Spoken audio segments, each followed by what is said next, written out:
Do you believe कि जो हमें आज़ादी मिली है वो महात्मा गांधी जी ने या पंडित नेहरू जी ने या नॉन वायलेंस के थ्रू नहीं मिली है? नहीं मिली।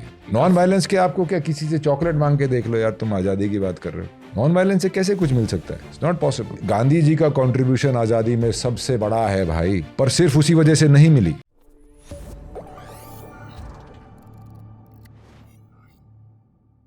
डू यू बिलीव कि जो हमें आज़ादी मिली है वो महात्मा गांधी जी ने या पंडित नेहरू जी ने या नॉन वायलेंस के थ्रू नहीं मिली है? नहीं मिली। नॉन वायलेंस के आपको क्या किसी से चॉकलेट मांग के देख लो यार, तुम आज़ादी की बात कर रहे हो। नॉन वायलेंस से कैसे कुछ मिल सकता है? गांधी जी का कंट्रीब्यूशन आज़ादी में सबसे बड़ा है भाई, पर सिर्फ उसी वजह से नहीं मिली। गांधी जी की जो इमेज थी, जिसको एक कॉमन मैन इमेज में वो जो अपने आप को ढाला, तो उससे देश जुड़ा। उन्होंने पूरे देश को, कॉमन मैन को इन्वॉल्व किया। ये उनका सबसे बड़ा कंट्रीब्यूशन था। 1942 में जब ये नॉन कोऑपरेटिव मूवमेंट, क्या बोलते हैं उसको, वो जब शुरू हुआ, तो उस वक्त एक पावर थी। कांग्रेस पार्टी सबसे बड़ी पार्टी थी। कांग्रेस पार्टी पॉलिटिकल पार्टी थी। ऐसे ही मुस्लिम लीग पॉलिटिकल पार्टी थी, ऐसे हिंदू महासभा एक पॉलिटिकल पार्टी थी। तो वो पॉलिटिकल पार्टी थी। वो इतनी पार्टियों में एक पार्टी वो भी थी। कांग्रेस ने ही नहीं दिलाया है। मेरा कहने का मतलब ये है, गांधी जी का कंट्रीब्यूशन तो आप छोड़ ही नहीं सकते हैं, राइट। वो तो उनका तो सबसे बड़ा कंट्रीब्यूशन है लोगों को जोड़ने का। 1942 में जब ये नॉन कोऑपरेटिव मूवमेंट में सारे जेलों में बंद हो गए, उस वक्त पूरे देश को लगने लगा कि कांग्रेस ही हमारे लिए लड़ रही है, देश के लिए। सावरकर साहब बहुत इसके अगेंस्ट थे कि भाई सबसे बड़ी पार्टी तुम क्यों जेलों में बंद हो रहे हो, अभी तो मौका ये वीक है, अभी करना चाहिए इन पे हमला। वो नहीं हुआ। और जब वो जेलों में भी गए तो यार, गांधी जी आगा खान पैलेस में रहते थे, उनको 200 क्या कितने रुपए पेंशन मिलती थी। पेंशन नहीं बोलते हैं उसको, उसको बोलते हैं when you are in captivity and you can not अपनी व्यवसाय नहीं कर सकते हो, तो अंग्रेज उसकी पॉलिटिकल प्रिजनर को वो देते थे, राइट। सावरकर साहब को 5 साल में 60 रुपए मिले थे पहली बारी, और उसके बाद भी उनकी पेमेंट नहीं आती थी, ठीक है। तो वो आगा खान पैलेस में रहे थे। नेहरू साहब लखनऊ जेल में रहे थे। वहाँ पे उनके बटलर होते थे, उनके बैडमिंटन कोर्ट होता था, उनका रोज गार्डन होता था। और कहाँ पे आप इनसे कंपेयर कर रहे हो यार? काला पानी जिनको भेजा, कांग्रेस का एक भी मेंबर काला पानी नहीं गया। मैं एक लास्ट क्वेश्चन पूछ लेता हूँ, क्योंकि आपने कहा कि आप पे कहा गया प्रोपेगेंडा मूवी है, तो मैं एक बात बोलता हूँ। जब अंग्रेजों ने बहुत बड़ा लॉस उठाया वर्ल्ड वॉर 2 में, वो अपनी एडमिनिस्ट्रेशन कंटिन्यू कर ही नहीं सकते थे। तो देश का बंटवारा भी अंग्रेजों ने किया था, और उसमें हिंदू मुस्लिम का ज़्यादा लेना देना नहीं था। उनको चाहिए था एक बेस एलाइड फोर्सेस को, क्योंकि स्टालिन साहब कराची में पोर्ट बना रहे थे, जैसे अभी चाइना बना रहा है, ठीक है। तो उनको लगा था कि अफगानिस्तान तक रशिया आ गया है, यहाँ पे जो कांग्रेस डिस्पेंसेशन थी वो भी सोशलिज्म की तरफ जा रही थी, तो इनको एक बेस चाहिए था। वहाँ पे रंगून खो गए थे, और यहाँ पे ये सब चला जाने वाला था। तो उन्होंने देश का विभाजन इसलिए किया था। रैडक्लिफ को नहीं पता था क्या करना है, वो चर्चिल साहब का दिमाग था ये सारा। तो रंगून की बजाय ढाका उनका बेस बन गया, और यहाँ पे पाकिस्तान, जो कि उसकी हिस्ट्री अगर देखो तो वो एलाइड फोर्सेस या वेस्टर्न फोर्सेस से हमेशा इस्तेमाल ही हुए हैं। उनको इतनी ग्रांट क्यों मिलती है, इतने पैसे क्यों मिलते हैं उनको वेस्ट से?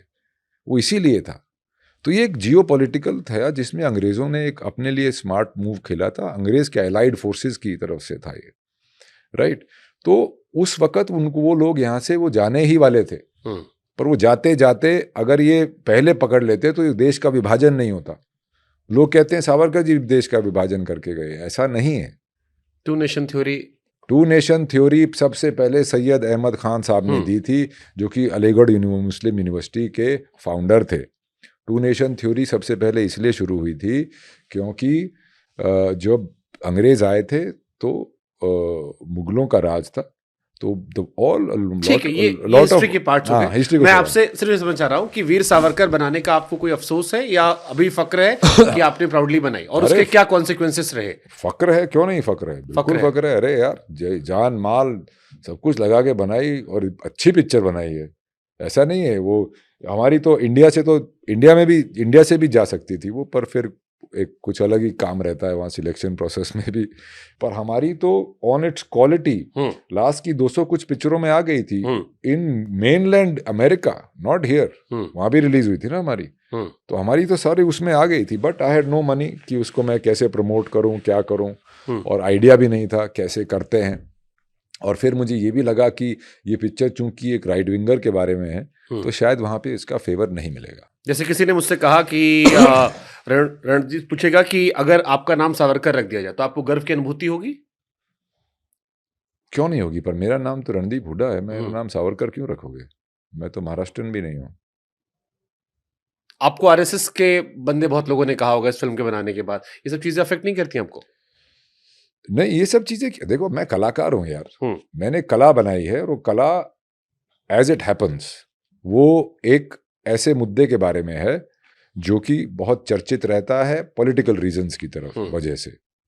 पॉलिटिक्स में ये एक नाम खेला जाता है, और आज जो कि देश का माहौल है और जो देश जहाँ पे है वहाँ पे आप अगर देखें तो आज सावरकर जी के ख्यालात ज़्यादा ऊपर हैं बाकी लोगों से, क्योंकि सावरकर जी चाहते थे देश सशस्त्र हो, हम अपने वेपन्स बनाएं, यहाँ पे खुद की हमारी ऑर्डिनेंस फैक्ट्रीज होनी चाहिए, और जब हम बलवान होंगे तभी हम पीस, दो बलवान लोग आपस में, तभी जब दोनों के पास इक्वल हथियार होते हैं तो लड़ाई नहीं होती है। रशिया अमेरिका की लड़ाई क्यों नहीं हुई इतने सालों, कोल्ड वॉर चला, क्योंकि टक्कर के है ना यार, तो वो टक्कर का रह के बनना ही सावरकर जी का वो था। और आज देख लीजिए आप क्या हो रहा है, हम खुद अपने वेपन्स बना रहे हैं, वेपन्स एक्सपोर्ट कर रहे हैं हमारे, और बड़े बड़े देशों से वेपन्स ले रहे हैं। यूएन सिक्योरिटी काउंसिल में कौन लोग हैं, कौन 5 देश हैं? हम नहीं हैं, हमने तो चाइना को दे दिया था। क्यों? क्योंकि उस वक्त हमारी वो नॉन वायलेंस वाली वो चल रही थी ना, इमेजिंग चल रही थी। सिक्योरिटी, यूएन सिक्योरिटी काउंसिल में 5 देश दुनिया के सबसे बड़े वेपन मैन्युफैक्चरर्स हैं, और वो सिक्योरिटी काउंसिल में है। तो यही एक वो होता है भैया, आपको बलवान, आपको सशस्त्र होना पड़ेगा। सावरकर जी कहते थे कि वो बुद्ध को बहुत मानते हैं, बहुत ज्यादा मानते हैं, बुद्ध से बड़ा अवतार इस दुनिया में कोई आया ही नहीं, पर उनसे सहमत नहीं है, क्योंकि ये दुनिया एक हरे पहाड़ों और नीली नदियों और गुलाबी फूलों वाली नहीं है, इसमें खूनी दरिंदे भी हैं। तो आत्मरक्षा कैसे आएगी उससे? हमारा पूरा देश बुद्धिस्ट था एक टाइम पे, अशोका जी के चलते, और हंस और शाकाज आए, ये कबीले वाले अनएजुकेटेड अनकल्चर्ड लोगों ने आके घोड़ों पे आके हमारा देश का भट्टा बैठा दिया। तब फिर से एक कॉल आई थी, फिर से काली माँ की पूजा होने लगी, फिर से हनुमान जी आए, फिर से शिव जी का त्रिशूल निकला। तो वो एक हमारे इतिहास में, हमारी कल्चर में, हमारी मिथोलॉजी में है। बट जैसे आपको मैं सुन रहा हूँ, मैंने सुभाष चंद्र बोस जी के परपोते को सुना, आपके ऊपर रिएक्शन दिया कि सावरकर जी और सुभाष जी एक तरीके के नहीं थे, भगत सिंह की आइडियोलॉजी दुनिया कहती है। जब वो बीजेपी में थे तब वो अलग बात करते थे, अब बीजेपी से पता नहीं अलग हो गए हैं तो अलग बात करते हैं। तो इनका तो उनका क्या लेना था, वो तो पोते हैं उनके यार, जो भी पोते पड़पोते उनके भी नहीं है, उनके चाचा ताऊओं के हैं। उनका क्या बयान का मतलब बनता है? ठीक है, हम आगे बढ़े। मेरे भाई, मेरे चाचा के लड़के का लड़का अगर कुछ मेरे बारे में बोल दे तो वो थोड़ी सत्य हो जाएगा। तो यू बिलीव सावरकर जी को ज्यादा बदनाम किया गया, उनकी अच्छाइयों को छिपा दिया गया, बदनाम किया गया आपके हिसाब से? या बिल्कुल, बिकॉज ऑपोजिंग फोर्स थी वो, एक कांग्रेस की ऑपोजिंग फोर्स थी, वही थे जो खड़े रहते थे कांग्रेस के अगेंस्ट, इसलिए। और जब आप अगर देखें जब गांधी जी की हत्या हुई, उसके अंदर सावरकर जी का कोई लेना देना नहीं था, क्योंकि मेन बात तो ये कि सावरकर जी इतने इंटेलिजेंट थे कि अगर उनका कुछ लेना देना होता तो वो अपने हिंदू महासभा से जो पहले जुड़े हुए लोगों थे उनको नहीं बोलते, गोडसे जी को नहीं बोलते वो। तो जब उनकी हत्या हुई, भी लोग एतराज करेंगे आपने गोडसे जी बोला है, कई लोग। भैया मरने के बाद सब महात्मा बन जाते हैं यार, किसी को इज्जत देने में क्या प्रॉब्लम है? वो भी इंसान थे।